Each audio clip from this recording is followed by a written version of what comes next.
추동훈 매일경제 기자와 함께하는 인뉴욕 시간입니다. 오늘도 글로벌 이슈들 자세하게 체크해보겠습니다. 기자님 안녕하세요. 네, 안녕하세요.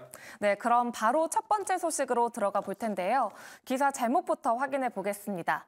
메타가 엔비디아의 AI 칩에 수십억 달러를 투자하고 있다라는 제목인데요. AI 반도체에 대한 수요가 올해도 강한 것 같습니다. 자세한 내용 들어볼까요? 네, 앞서 브리핑에서도 말씀을 해주셨지만 올해 들어서도 AI의 질주가 계속되는 분위기인 것 같습니다.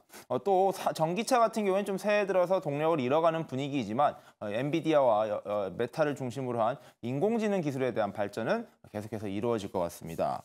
최근에 여러 뉴스들이 이 인공지능 기업과 산업에 대한 주변의 분위기를 계속 끌어올리고 있는데요.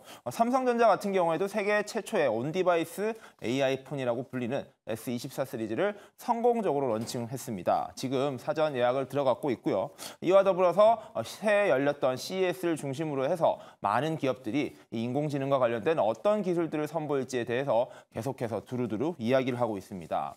그런 분위기가 이어졌던 가운데 이번엔 메타입니다. 자, 메타 같은 경우에는요, 사실 메타버스 산업에 올인을 하겠다라는 목표를 가지고 회사 이름까지 페이스북에서 메타로 바꾼 바가 있습니다. 하지만 세계의 분위기 그리고 산업의 분위기가 메타버스로 좀처럼 돌아오지 않고 있는 가운데 결국에 메타가 결단을 내린 것 같습니다.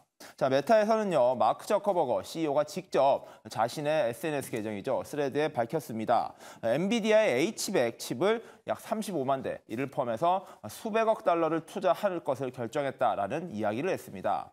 자, H100이 어떤 칩인지부터 살펴봐야 될 것 같은데요. 바로 엔비디아를 대표하는 인공지능 전용 반도체 칩입니다. 이 칩이 얼마나 중요하냐면요, 여러 AI 회사들이 우리 회사의 기술력을 돋보이게 하기 위해 하는 것에 기준점으로 삼고 있는 칩입니다. 즉, 어떤 기업은 우리가 H100 칩을 몇십 개 가지고 있다, 몇백 개 가지고 있다가 우리의 인공지능 기술을 얼마나 잘하고 있는지를 보여주는 바로미터로 이야기를 하고 있는데요.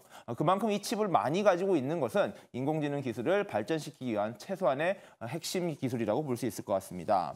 자, 이 엔비디아 칩뿐만 아니라요, 여러 회사의 칩도 같이 쓰겠다라고 했는데 이를 한번 환산을 해봤다라고 합니다. 바로 엔비디아의 H100 칩으로만 다 샀다라고 하면 약 60만 개 가량을 사겠다라는 목표를 밝힌 것과 다름없는데 이게 돈으로 따지면 180억 달러에 달한다라고 합니다. 즉, 이 엔비디아를 중심으로 한 메타의 기술 경쟁력이 어디까지 발전될지에 따라서 향후 인공지능 산업의 메타의 경쟁력은 더욱 뛰어날 것으로 예상될 만큼 과연 메타가 어떤 식의 전략을 펼칠지 좀 더 지켜봐야 될 것 같습니다. 네, 역시 AI가 대세인 것 같습니다. AI 기술 경쟁에 적극적으로 나서고 있는 메타의 소식까지 들어봤고요. 그럼 두 번째 기사로 넘어가 보겠습니다. 기사 제목을 먼저 확인해 보겠습니다. 메이시스가 2,350명 인원을 감축하고 5개 매장을 폐쇄한다는 제목인데요. 최근에 구글하고 이 시티그룹이 인원을 감축한다는 소식을 들었는데 이번엔 백화점에서도 인원을 감축하는 건가요? 네, 기술 기업을 중심으로 해서 인력 감축이 시작됐었습니다. 레이오프라고 하죠. 미국에서는 이 레이오프가 굉장히 큰 화두이기도 한데요. 고용 시장의 변경성과 관련해서 여러 기업들의 움직임도 좀 빠르게 이루어지고 있습니다. 자, 이번에 나온 기업은 메이시스인데요. 메이시스는 미국을 대표하는 백화점이고요. 가장 큰 백화점 중에 한 곳입니다. 한국으로 비유를 하자면 롯데백화점 정도가 가장 비슷할 것 같기도 한데 지점이 가장 많고 다양한 곳곳에서 지점을 가지고 있습니다. 자, 이곳에서 드디어 고용에 대해서 변동성이 생겼습니다. 바로 직원 2,350명을 감원한다라는 발표를 했는데요. 이게 전체 직원 수의 3.5%가량이 되는 상당히 큰 숫자인 것 같습니다. 이와 더불어서 매장 5곳도 폐쇄한다라는 발표도 같이 했는데요. 그만큼 메이시스에서 향후 24년도에 사업의 전망에 대해서 좀 어려울 것이다라는 메시지를 던질 것과 다름없다라는 분석이 나오고 있습니다. 자, 메이시스 같은 경우에는요, 미국 맨하튼에도 정말로 핵심지에 매장을 가지고 있습니다. 그리고 매년 이 퍼레이드를 통해서 많은 전 세계인들이 메이시스 브랜드를 인지시킬 수 있을 정도로 다양한 행사를 가지고 있었는데요. 그럼에도 불구하고 실제 영업이익이나 어려움이 있다 보니까 이 부분에 대한 감축에 들어간다라고 보시면 될 것 같고요. 자, 이와 더불어서 물류 과정에서 자동화 설비 비중도 높인다라고 이야기를 했습니다. 즉, 기계화와 자동화를 통해서 줄어든 인력을 대체할 수 있는 기계 설비들을 도입할 것으로 보이고요. 일부 업무는 외주로 바꾸면서 비용 절감에 박차를 가하겠다라는 내용도 포함되어 있습니다.